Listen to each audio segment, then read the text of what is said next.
আসসালামু আলাইকুম। Hello everyone, সবাই কেমন আছেন? আশা করি আলহামদুলিল্লাহ সবাই ভালো আছেন। আলহামদুলিল্লাহ আমরাও ভালো আছি। এই তো আজকে আমি নতুন একটি রেসিপি নিয়ে আপনাদের মাঝে হাজির হলাম।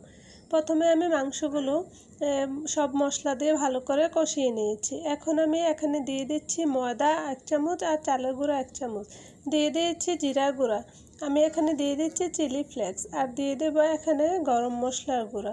আমি এখানে দিয়ে দেব সামান্য পরিমাণে কালো গোলমরিচের গুঁড়া, আর দিয়ে দেব সামান্য পরিমাণ বিট লবণ। সবগুলো মশলা আমি এখানে দিয়েছি যাতে মাংসের গায়ে যে এক্সট্রা গ্রেভিটা ছিল ওইটা যাতে এই মশলাগুলো দিয়ে শুকিয়ে যায়। এখন আমি সবগুলো একসাথে ভালো করে মিশিয়ে নেব। ভালো করে মিশিয়ে নিয়ে নেব।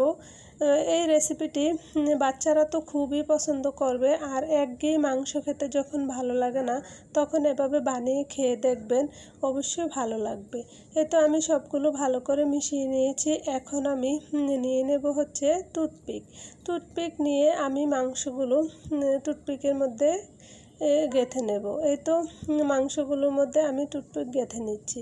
আপনারা চাইলে টুথপিক ছাড়াও করতে পারেন। এটা দিয়েছি মাংসটা উল্টিয়ে দিতেও সহজ হবে, আর বাচ্চারা খেতে একটু সহজ হবে, এজন্য আমি এটা দিয়েছি।